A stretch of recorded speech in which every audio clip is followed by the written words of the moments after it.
Hey gang, it's been a lot of fun making this silly little podcast this year. Thanks for coming along for the ride. If I could, just for a few moments, ask for more than just your ears, I want to take you deep down the rabbit hole where Corby and I have been living since August. But before we go there, we have to go back. Back to where this league really got its start. Westfield High, a place of learning. Most people in the league came here after staying up entirely too late playing video games to master the secrets of math, science, and archery. But not all could be learned here. No. For philosophy, to learn about ourselves, we'd have to look elsewhere. Join me, if you will, at the Prime Meridian.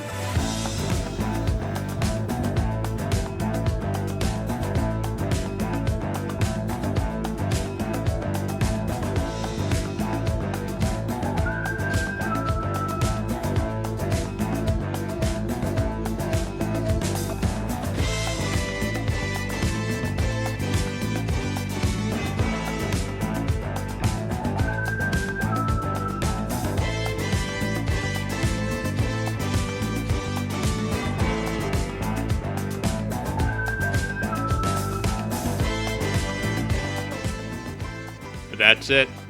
Isn't she a beauty? The history of every manager in our entire league in one snapshot. High highs, disastrous lows. Ultimately, that's what I love about our league. Even though some teams stay near the top, everybody shuffles around year by year. Now, not shown here are some former league members, Mike Sr., Matt O'Connor, Steve Oleksak, and that one big baby. Brandy, since you haven't completed a full season with us yet, I don't have your data shown here. I'll just tell you. You haven't cracked bronze yet, but it's early.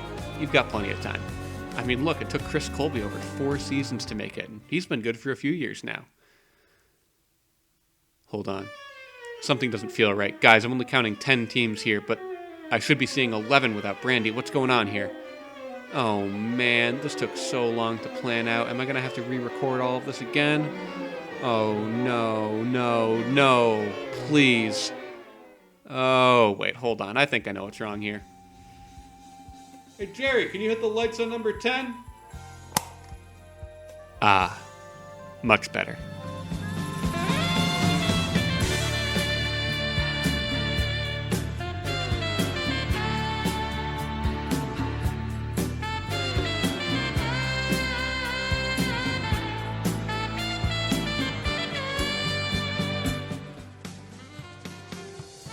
Now, we've covered this in the podcast before, so I'll keep it short and provide some alternative viewing for those that might get easily bored. Yahoo ratings are a cumulative ranking given to each fantasy football manager on the platform based on 2 things: how often they win matchups, and the ratings of the teams that they win or lose against. They put a bias on recent performance, so anyone can go up to new heights or down to new depths fairly quickly. They claim that rankings range from 0 to 1,000, but in practice, we've never seen one below 500. The real range is this. Over 900, diamond. Only the top 1% will hold this rating at any given time, and that seems pretty true. Over 800, you're in the 95th percentile up in platinum. 700 will get you gold, and 600 will net you silver. That leaves 500 to 599. You're in the bottom of the barrel in bronze. When you head to a fantasy team in the browser version of Yahoo, you see not just a little banner for the current rating of the fantasy manager, but also the top finish they have ever experienced. But that doesn't tell the whole story. Most players have gone a season at some point where they soar to new heights temporarily and fall out of grace before the season can end and give them a good grade on their permanent record. Hey, Chris Colby, it's you getting up to gold last year, only to lose it. Top finish, silver, 3x. Not to toot my own horn, but Mr. Top Finish Gold X2 over here had a glorious start to 2017 until I lost 135 rating points in 5 weeks. But I tasted sweet, sweet platinum from weeks 3 to 7. been chasing that high ever since. Corby, 3X Platinum, held Diamond for 6 weeks. Chris P, Diamond 2X, but held it briefly for a third season between the other two for a short time. Now, Tyler shows Gold 6X, but this one's truly heartbreaking. I took pride in 5 weeks of Platinum. Tyler has busted into Platinum in 4 separate years, knowing its glory for 17 weeks. And come on, if you hold Platinum for longer than a full fantasy season, I think Yahoo should just give you that one. But nobody, and I mean nobody, has a bigger number next to their X than Taylor. Taylor is sporting a 7X, next to that most unenviable rating, Bronze. But surely, this is an unfair badge to place on Taylor. He's probably seen Silver plenty of times. Right? Our journey begins here in 2014. Taylor started where each and every one of us did, lined up right at 593. Just a couple wins, heck, even one win to start the season. And we're knocking on Silver's door, baby, and ouch! Putting up a respectable score against a 200 burger. You know, the algorithm won't hurt you too badly for that one. You've got Arian Foster in his last mostly healthy season, and Demaryius Thomas in the best statistical season that he'll ever end up posting. Let's just run it back next week and try again. Oh no. It's okay. This doesn't need to be a bummer. Look, we're still so close. After a couple close wins against Jimmy Prost and Chris Cloud, we're all the way back up to 596, just one win away now. And all right, you know what's about to happen? I definitely know what's about to happen. And I wouldn't be making this video if the story weren't tragic. So let's all agree to just suspend our disbelief and ride this roller coaster together, okay? Thanks, gang.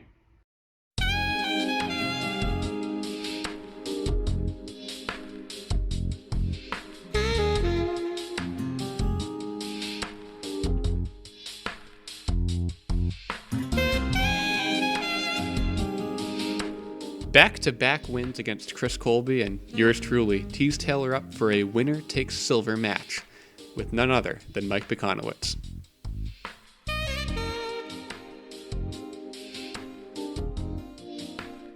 I've been through this subject on the pod when I eulogized Mike earlier this year, but I think he's a pretty good fantasy player. That said, 2014 was not Mike's year. He drafted decently well. I mean, getting Le'Veon Bell in the 3rd round in his breakout year, that's good. Even some deeper bench guys like CJ Anderson paid off.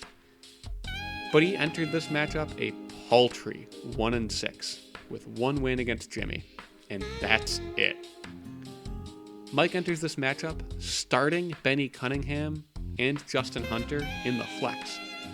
Taylor's flex has good Doug Baldwin and Torrey Smith, who's actually in the middle of a run averaging 19 points a week.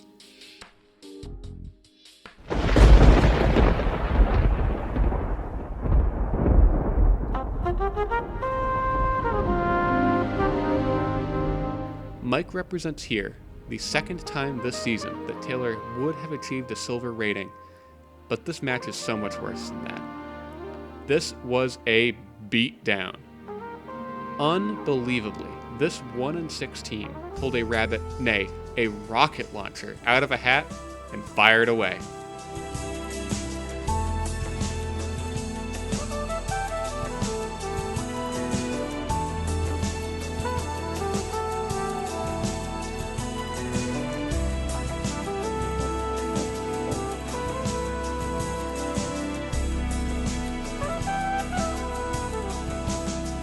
This still stands, to this day, as the single greatest margin of victory outside of the consolation bracket.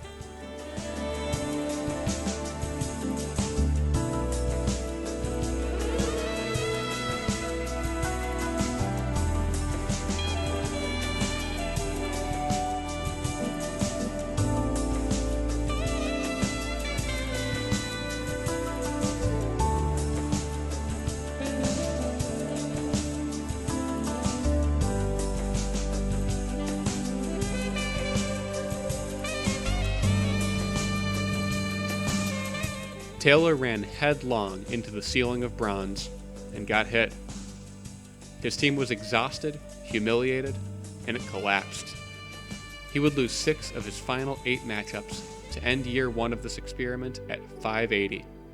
Still just a short winning streak away from tasting silver, but rattled by his first metallic tango.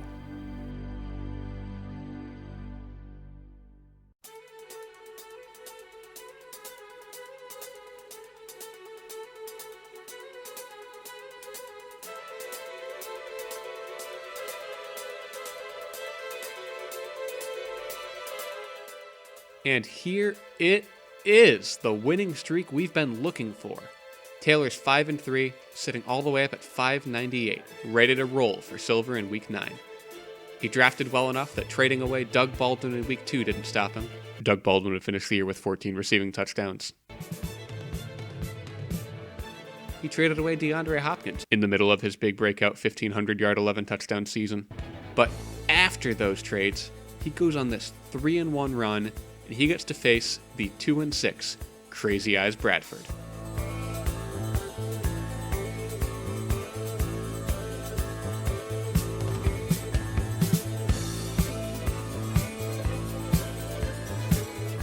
If you look at the final standings for 2015, you'll see that my team is up at 7th place and Taylor's down at 11th.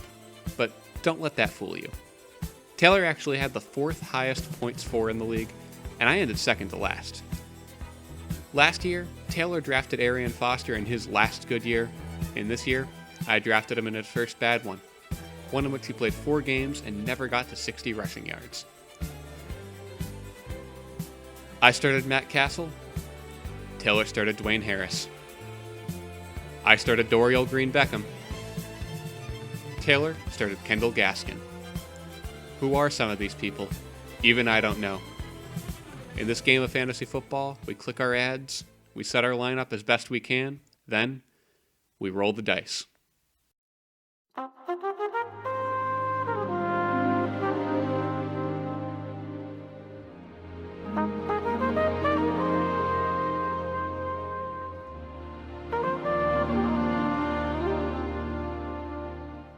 Man, we've been riding this jigsaw up and down, and I'll admit this camera work is harder than it looks to control. Taylor, can you just pick a direction and stick with it?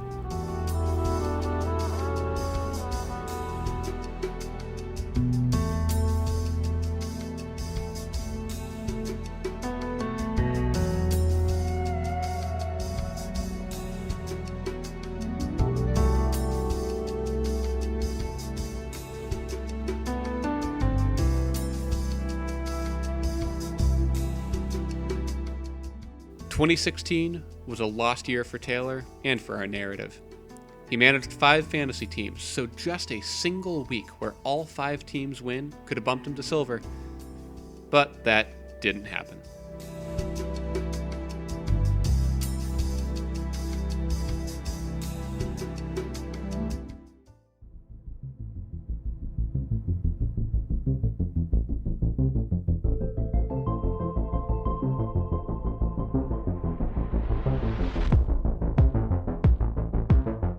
Never got higher than 585 this year.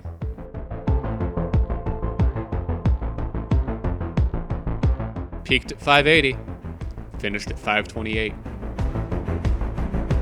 Gained points in 12 of 15 weeks, all the way up to 570.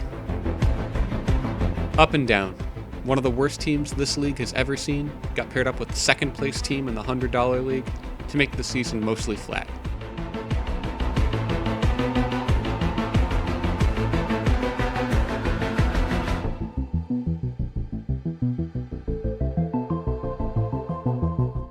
In 2021, Taylor has been dubbed the Team of Destiny, scoring the second fewest points en route to a championship matchup with the last person to deny him silver.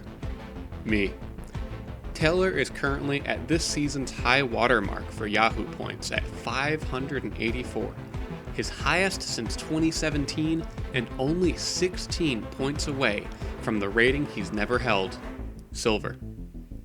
To know what's at stake here, I looked back at the entire history of this league's champions, and on average, they gain exactly 16 Yahoo rating points. So this matchup could be where the team of destiny becomes fully fulfilled.